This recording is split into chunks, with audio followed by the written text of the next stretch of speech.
Hello and welcome to this special edition of the Newsmakers with me, Imran Garta. It's the 21st century's deadliest conflict, one which has provoked a devastating humanitarian crisis, and now it's outlasted World War II. It's been a full 6 years since the uprising against Bashar al-Assad in Syria began, yet the original aim of removing him from power appears as far away as ever.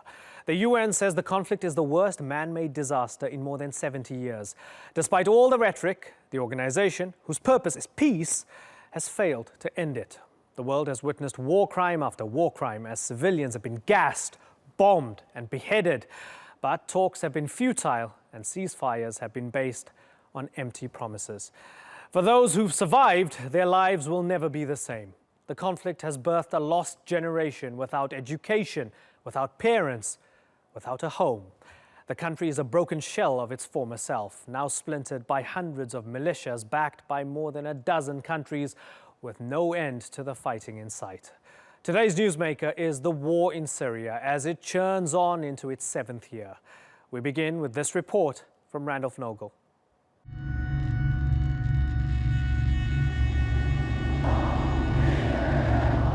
They rose up against him.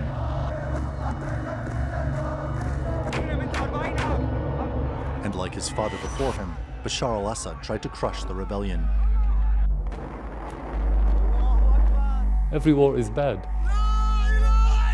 You cannot say this is good war, even if it's for good reason. You have to liberate, and this is the price sometimes. 6 years later, it's his people who have paid. Front lines now define Syria's geography. US-backed SDF forces, which include YPG militants, have fought off Daesh in the north. Various opposition groups have pockets of control in the west. Daesh still controls large swaths of desert in the middle of the country. And the prospect of Bashar al-Assad's downfall appears as doubtful as ever. Vital arteries of opposition control have been cut off. The regime has used siege tactics on Damascus suburbs, starving people and bringing rebel groups to their knees. Daraya, Muadamiya, Zabadani, and Madaya have all fallen to regime control over the last year. But perhaps even more significant is the fall of Aleppo. A regime victory which has curbed the momentum of Syria's war with the help of a powerful ally.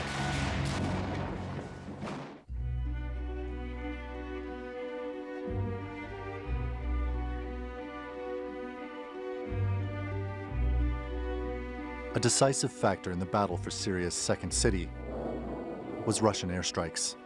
Moscow says it's drawing down its troops in Syria while expanding its military presence there.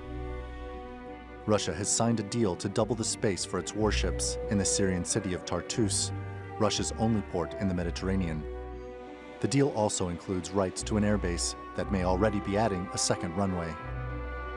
Some say it portends a larger Russian influence in the region in the absence of US engagement. That leads me to the big question mark, and forgive me, but I have to raise it because I know it is in each one's mind. Where is the US in all this? Now it appears Russia's not only defining the reality on the ground, but also playing an increasing role in dialogue. Working with Turkey, it's trying to bring the Syrian regime and opposition figures together for direct talks in Kazakhstan's capital, Astana. Something that 4 rounds of indirect talks in Geneva has so far been unable to achieve. Syria's war seems to be increasingly determined by foreign powers without any political solution in sight.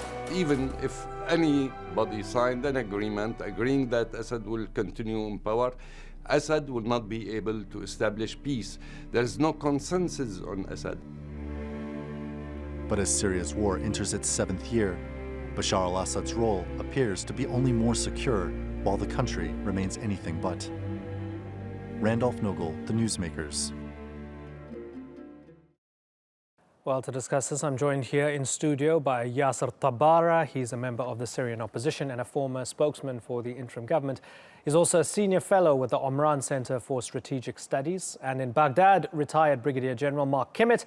He's a Middle East analyst and U.S. military specialist and was also the U.S. Assistant Secretary of State for Political and Military Affairs. And from Moscow, Alexei Khlebnikov, he's a Syria expert at the Russian International Affairs Council. Gentlemen, thanks, all of you, for joining us. Let me begin with you, Yasser Tabara. On this 6-year anniversary of the war, there's a suicide bombing in Damascus at a courthouse, 24 people killed. It's that sort of incident which the regime points to and says, you see, this is what we're up against. Tell me why you disagree with that. Well, it's exactly that sort of incidents that proves the complete incompetence and impotence of a regime that has completely manhandled a legitimate uprising that demanded basic reforms in the country, basic reforms in terms of the corruption that was taking place, basic freedoms, basic constitutional reforms, and we're faced with live ammunition and massacres. And so 6 years into this, you see that we have now a regime basically that is headed by one of many warlords that basically control him, and he doesn't have any control over. Bashar al-Assad is basically aided and abetted by militias, even his own forces. The so-called Syrian Arab Army forces are basically comprised and controlled by either Hezbollah militias, pro-Iranian militias, Russian commanders, etc. These are facts on the ground. And as such, he does not have control over Damascus. He's not going to be able to govern the country, let alone, or govern Damascus, let alone govern the country and give it the stability and peace and security that it so badly needs at this point. Okay, so Alexei, is that who Russia is backing? Russia's just basically giving the momentum to a warlord, not a legitimate government. So basically, number one thing for Russia is that it backs not the individual, Assad himself, but the Syrian government institutions. So the basic and the most fundamental fear and concern of Russia is that with the fall of the regime, the whole institutions established in Syria also will fail. So, it will repeat Iraq and Libya's story. So this is number one concern, to save state institutions, not to let Syria fall into house like Iraq and Libya did. Okay, and General Kimmett, as Russia got more involved, the United States got less involved. Ex-President Barack Obama had a red line that was crossed. He didn't do anything about it. Over the past 6 years, has the United States been more guilty of making more mistakes than any other player in this war? Well, I don't think we can actually determine who's made the biggest mistakes. It is true that the Obama administration made a grievous mistake by, number one, setting red lines, and number two, not standing up for those red lines. That created a sense among our allies in the region that we couldn't be dependent upon. I think that has now changed in the last 2 years when the recognition is that you can't walk away from these problems in the Middle East. They will actually follow you back to your homeland. But I think it's also important to recognize that we're talking about two options, one bad option and one even worse option, as has been explained by your guest in the studio and your guest in Moscow. So is the United States part of the problem? Yes. Is the United States to blame for the problem? No. Okay, so Yasser, given General Kimmett saying one bad option, one worse option, 6 years on, it seems as if the regime has a little bit of momentum. With all of this in mind, are you willing to accept less than you wanted 6 years ago? Well, first of all, I'm not a spokesperson for the opposition, but I can express, I'm familiar enough with opposition rhetoric and opposition discourse that I can tell you where the opposition is right now. First of all, it's not a monolithic entity. What brings all of these factions together is the fact that they all agree on the fact that Bashar al-Assad, as an individual and as a dynasty, cannot rule Syria and bring it to where it needs to be in terms of peace, security, prosperity. And that's a conclusion that they came to, or we came to, 6 years ago, over 6 years ago. There's a very vital distinction that the majority of the political opposition has made throughout its discourse and throughout its basically positions, public positions, and that is between the Assad regime and the Syrian state. And throughout, if you look at the Cairo documents, if you look at everything that comes out of the political opposition, you'll see that there is vital interest in the preservation, the continuation of the Syrian state and its institutions, and the preservation of these types of institutions as opposed to the person of Bashar al-Assad. Problem is, world powers have equated the state with the regime, specifically Russia, and as such has acted to, and this goes to what your guest from Moscow was saying, basically went to back an option to as far as they know, that basically is not sustainable, absolutely not sustainable. The situation is extremely complex. Okay, so let me take that, not sustainable. Alexei, any buyer's remorse from the Russians that they feel that maybe this is not sustainable and they might have to change their approach? Yeah, but I have a counter question to this. So, if that was another guest saying true, then why those situations happened in Iraq and Libya when the regime was associated with the institutions? So, with the fall of Gaddafi, with the fall of Saddam Hussein, the entire state collapsed. Okay, but those are hypotheticals. We don't know what would have happened had they stayed. Let's talk about Syria, Alexei. Let's talk about Alexei, because we just don't know. Exactly. We just don't know. But are the Russians amongst themselves discussing whether this might have been the wrong decision to go all in with Assad?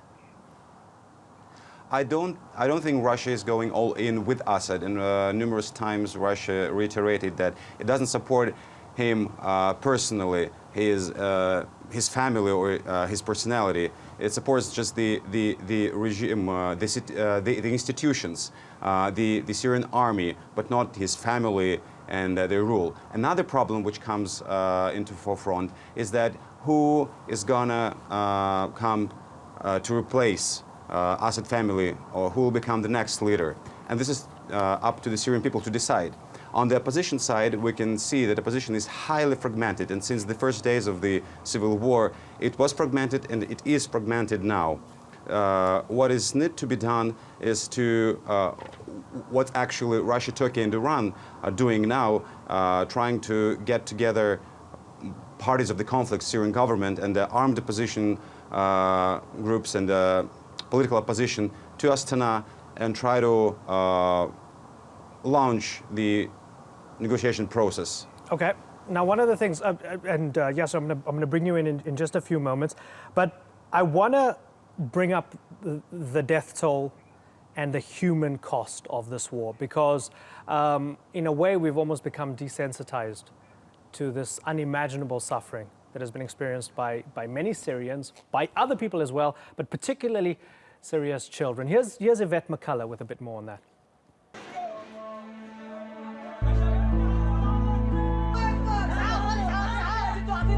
The youngest casualties, witness to the heaviest horrors of Syria's 6-year war, carrying lifelong scars that may have the greatest impact on Syria's future. 2016 was the deadliest of any year. According to UNICEF, at least 652 children were killed, a 20% increase from 2015, and 25% more were injured. At least 5.8 million children inside Syria are in need of humanitarian help, and 281,000 are living under siege. For many Syrian children, war is all they've ever known, and for those a little older, life before it is a distant memory. And the toxic psychological impacts may define a whole generation. One Syrian doctor has even coined a new term for the extreme war trauma experienced by Syrian children: human devastation syndrome.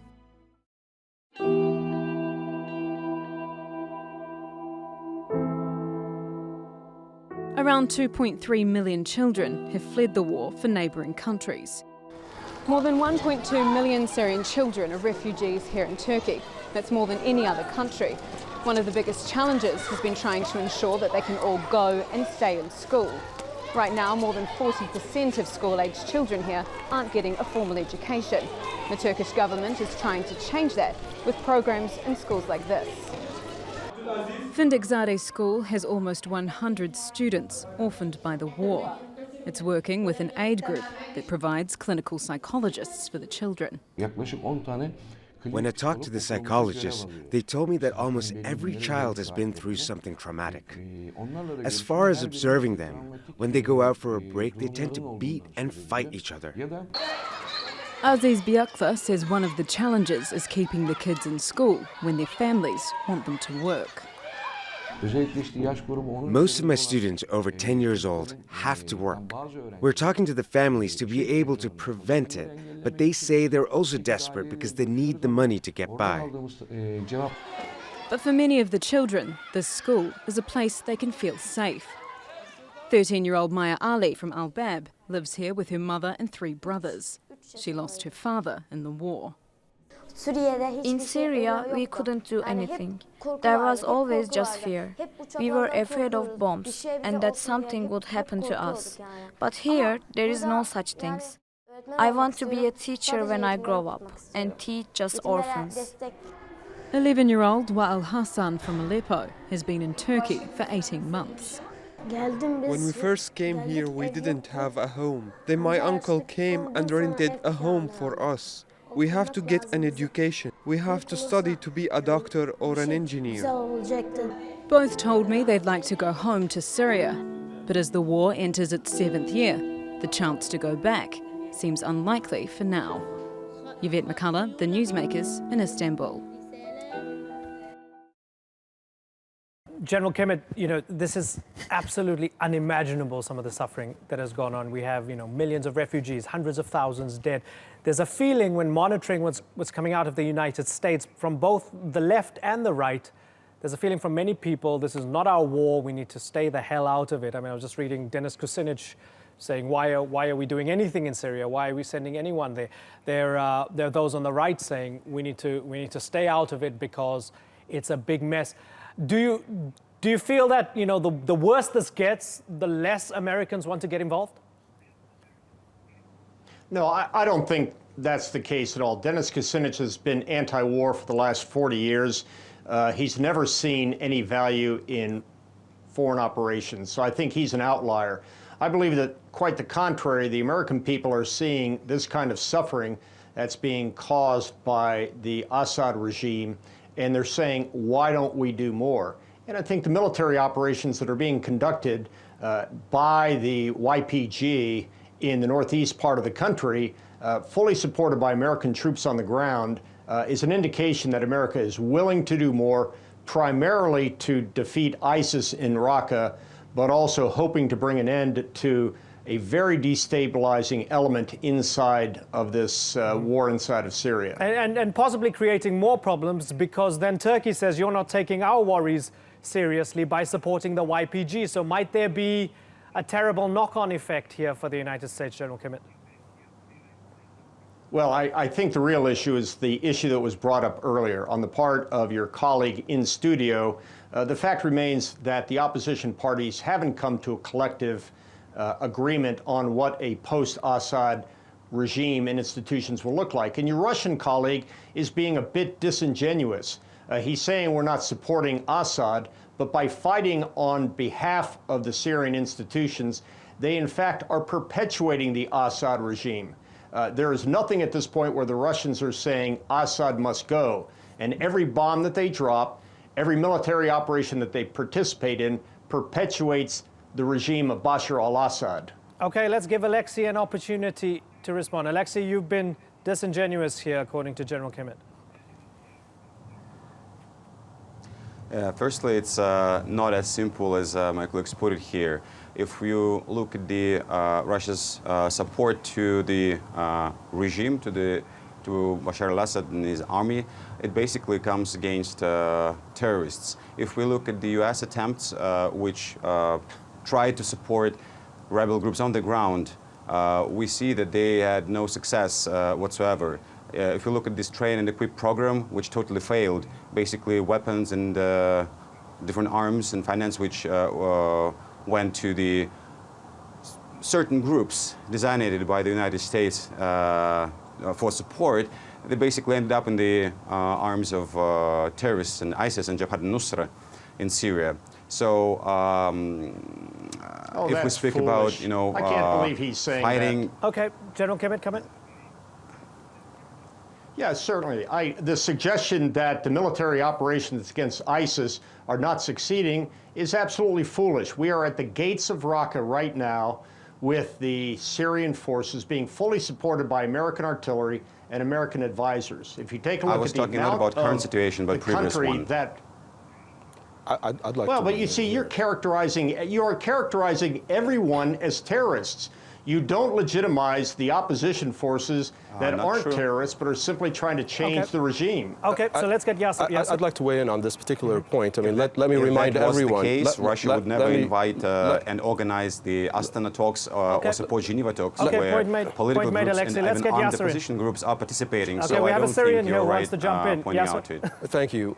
Let me remind everyone that the most effective factions that have been fighting ISIS from the very beginning have been Syrian, Free Syrian Army factions at the very beginning, and have made significant advances against ISIS, and they were not given the right amount of support to actually move forward with it. Let me also remind everyone that the Free Syrian Army factions that were participating in the Euphrates Shield operation that basically liberated perhaps the largest amount of swaths of land from ISIS-controlled areas has been also, through the support of the Turkish government, has been done by Syrians. So, to talk about Assad as a viable partner or a reliable partner against the fight against ISIS, when we all know that, and we have documentation that says that the Assad regime has been doing oil deals and agricultural deals with some of Daesh institutions, some of ISIS institutions over the past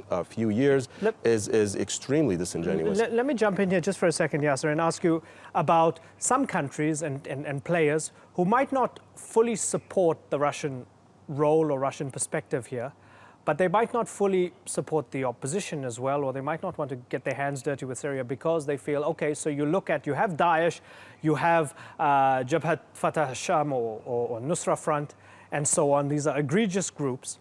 And these groups want to cause damage in our towns and cities, whether it's in the West or other Arab countries and so on and so forth. And they look at Assad and they say, okay, he barrel bombs civilians, he kills hundreds of thousands of people, but he's only looking at his own country, and he's only looking to do that damage in his own country. So if we get involved, we're going to have this backlash of these groups who want to destroy us in the West or in other countries that are not Syria. When you hear that sort of rationale, do you see some sense in it? It's a short-sighted argument. I mean, if you want to be strategic about defeating terrorism and defeating ISIS and Al-Qaeda in the Middle East and Syria and Iraq, you really need to engage in a longer-term strategy. And the strategy goes to doing everything possible to initiate a genuine political process. When this goes back to this whole false question that was always posed between Assad and the opposition, who do we choose? That question in of itself is a false question. What we're asking for as opposition is the commencement of a political process a la Geneva I. The Geneva I communique was extremely clear, which was agreed upon by a lot of these countries that you're talking about who fear the backlash against by ISIS and into their own hometowns. And the Geneva Communique talks about a number of steps that are extremely vital to take in order for us to get to a place where we have some semblance of a transitional process that is quasi-peaceful, that is quasi-stable.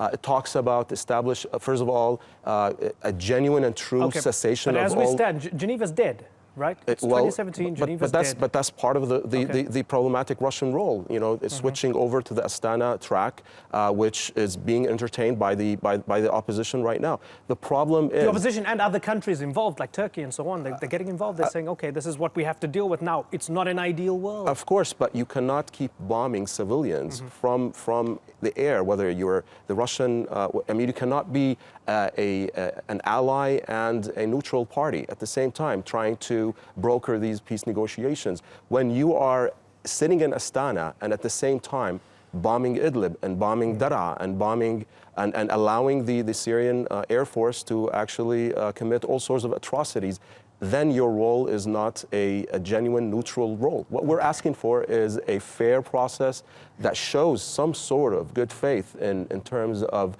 ending the hostilities against protecting civilians, establishing some form of safe areas where we commence the political process, establish perhaps a transitional governing body, some sort of a unity government perhaps that does not involve Bashar al-Assad's person. These are the steps that have been talked about and entertained. Okay, I got to jump in there because I got to wrap. We are out of time. Yasser Tabara, retired Brigadier General Mark Kimmett, and Alexei Khlebnikov. I hope we don't have to have this discussion again 1 year from now, talking about 7 years of war. I hope that isn't the case. Gentlemen, thank you very much for joining us. Thank you. As you've probably noticed, we've had a death toll counter on screen climbing throughout our program. Those numbers are real people. Almost 500,000 of them who have died after 6 years of war in Syria. What will the 7th year bring? Where will the balance of power lie 1 year from now? With the regime? The rebels?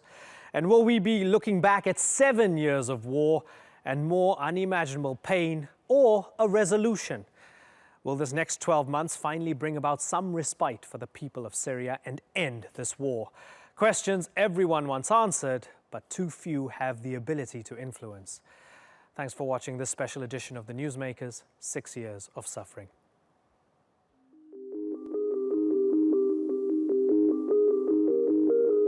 As the people of the city express silent wishes for an end to war, the immediate hopes are concerned with quelling the fighting in Aleppo. The powerful explosion caused devastation in the town centre, with rescuers having to get past fires to reach the injured. And there is still hope that these violations won't escalate.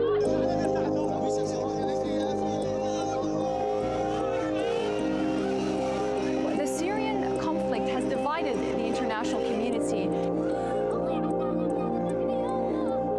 a very difficult, insecure environment where you could be subject to all kinds of human rights abuses.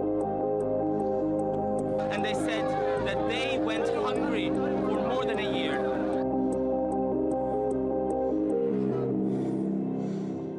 Allahu Akbar.